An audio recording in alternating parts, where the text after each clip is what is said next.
La imagen que tenemos de Suiza es la de una sociedad próspera, estable y pacífica. El país también es famoso por su larga tradición de servicios financieros, por eso, como lo vimos en un video anterior del canal, el sistema bancario suizo es el favorito de los millonarios. Todo esto se debe en parte gracias a su tradicional neutralidad, es decir, que Suiza no participa en las guerras entre otros estados. De hecho, Suiza no fue invadido o destruido en las dos guerras mundiales ocurridas en Europa en el siglo XX, a pesar de estar en el centro del continente rodeado de las grandes potencias de la época. Por lo tanto, sus antiguos pueblos conservan la misma arquitectura de hace varios siglos porque no fueron bombardeados. Es el caso de este pueblo que cuenta con 34.000 habitantes y es considerado el más antiguo de Suiza. Se supone que si un país se declara neutral y se abstiene de tomar posición a favor de una de las dos partes en guerra, se garantiza la seguridad del país porque los demás respetarían este principio y no podrían invadir o utilizar su territorio.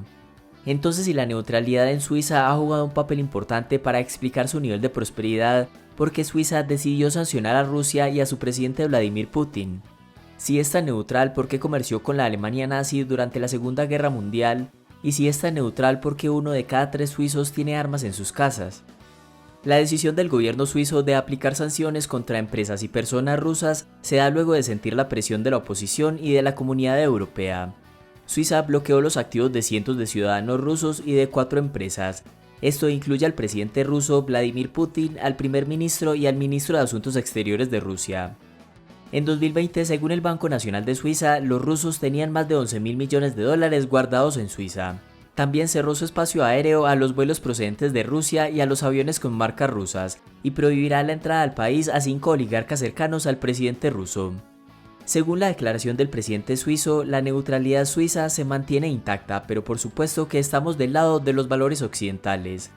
También afirmó que el ataque de Rusia contra Ucrania, un país independiente europeo, es un ataque a la soberanía, la libertad, la democracia, la población civil y las instituciones de un país libre. Pero a pesar de que la invasión de Ucrania pueda ser condenable desde cualquier perspectiva, la neutralidad desempeña un papel muy importante en tiempos de guerra. Si se quisiera hacer la paz entre Rusia y Ucrania, una posible negociación se podría complicar cuando un país como Suiza ya ha elegido a quien apoya. Recordemos que fue precisamente en Ginebra, Suiza, que se reunieron en 2021 Vladimir Putin y Joe Biden para intentar relajar las relaciones entre los dos países.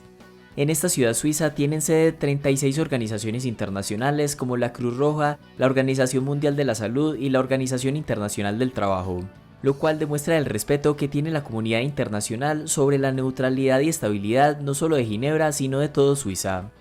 De modo que el papel de Suiza es vital en estos momentos como el del conflicto en Ucrania, pero la presión internacional hace que mantener una estricta neutralidad sea cada vez más difícil en un mundo globalizado y cada vez más polarizado. Por eso, juzgar el rol de Suiza es complejo, no solo durante esta guerra, sino también en las pasadas. Por un lado, los suizos quisieran ser neutrales, pero al mismo tiempo no quisieran ser juzgados por ser indiferentes. Así que se podría deducir que por eso decidieron unirse a las sanciones impuestas por la Unión Europea a Rusia. Sin embargo, esta no es la primera vez que la neutralidad suiza se ve comprometida. Durante la Segunda Guerra Mundial, Suiza se declaró neutral, pero firmó tratados de comercio con la Alemania de la época. Los alemanes suministraron materias primas como hierro y carbón y alimentos a cambio de créditos financieros suizos y material militar. Pero la decisión más controvertida fue que Suiza compró oro a Alemania que éste había saqueado de los bancos centrales de otros países europeos. Aunque algunos dicen que los suizos no conocían el origen de este oro y que a Suiza tampoco le quedaba otra opción que ser de utilidad a los países en guerra para no ser invadido, pues en esa época Suiza quedó en medio de potencias rivales, Francia e Italia y Alemania. Independientemente de si es cierto o no que Suiza sabía del origen de ese oro o que no le quedaba otra opción más que comerciar, el punto es que esta relación benefició tanto a Alemania como a Suiza. A Alemania porque tenía restringida su moneda para compras internacionales, y como los suizos les compraban el oro con francos suizos, con esta moneda los alemanes sí podían comprar en el extranjero materias primas. Y Suiza también resultó beneficiado porque acumuló oro y porque el capital extranjero se vio atraído por las condiciones estables y el secreto bancario que podía ofrecer Suiza en medio de una guerra. Por eso es que algunos dicen que la neutralidad aplicada por Suiza es puramente política y que puede utilizarse con mucha flexibilidad en función de sus intereses económicos y comerciales. A favor de Suiza se podría decir que para los países pequeños durante una guerra, su seguridad es fácil de vulnerar y sus ejércitos más pequeños quedan en desventaja, por lo que tienen que usar cualquier estrategia para sobrevivir y no ser invadidos, especialmente Suiza, que es vulnerable por su ubicación geográfica. Hay otros países que también son neutrales como Irlanda, pero al menos la geografía los protege debido a que las grandes superficies de agua dificultan una invasión directa. Pero a pesar de que la neutralidad suiza se ha visto comprometida, hay dos características importantes de esta. La primera es que sigue siendo neutral en lo que respecta a asuntos militares. Desde el punto de vista suizo, la neutralidad durante el siglo XX sí fue exitosa porque el país no participó en combates. Además, nunca se ha adherido a la OTAN, la cual es una organización militar donde están la mayoría de los países europeos y que fue creada para luchar contra una eventual invasión de la Unión Soviética. Y en segundo lugar, a pesar de su complejo y criticado papel durante la Segunda Guerra Mundial, siempre estuvo dispuesto a defender su territorio en caso de una invasión. En otras palabras, el país sí comerció con Alemania, pero dejó claro que si era atacado por este, se iba a defender. Y eso responde parte de la última pregunta: si es tan neutral, ¿por qué Suiza necesita un ejército? ¿O por qué exige el servicio militar a tiempo parcial a todos los varones entre 18 y 34 años? Hay que tener en cuenta que Suiza está ubicado estratégicamente en todo el centro de Europa y está protegido por los Alpes, lo cual lo hace más deseado por las grandes potencias. Entonces la neutralidad por sí sola no garantiza que otro país no vaya a invadir a Suiza. A eso hay que sumarle la disuasión.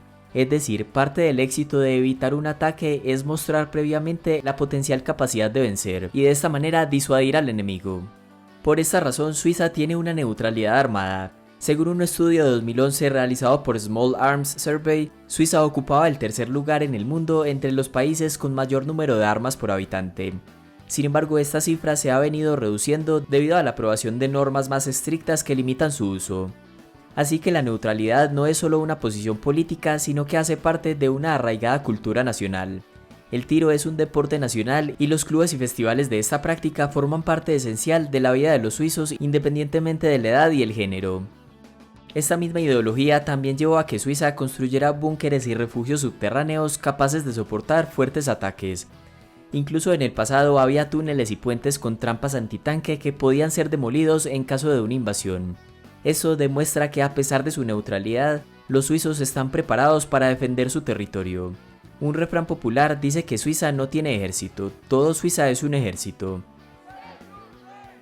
En conclusión, es muy simbólico que Suiza sancione a Rusia y a su presidente por su invasión a Ucrania. También envía un mensaje claro que refleja el consenso en el mundo occidental sobre este conflicto. Pero a su vez el mundo podría necesitar la neutralidad suiza más que nunca para resolver este tipo de conflictos por la vía de diplomacia, aunque también es cierto que existen dudas sobre si los diálogos podrían servir de algo para detener los objetivos de Putin. Hasta acá este video y muchas gracias por llegar hasta el final.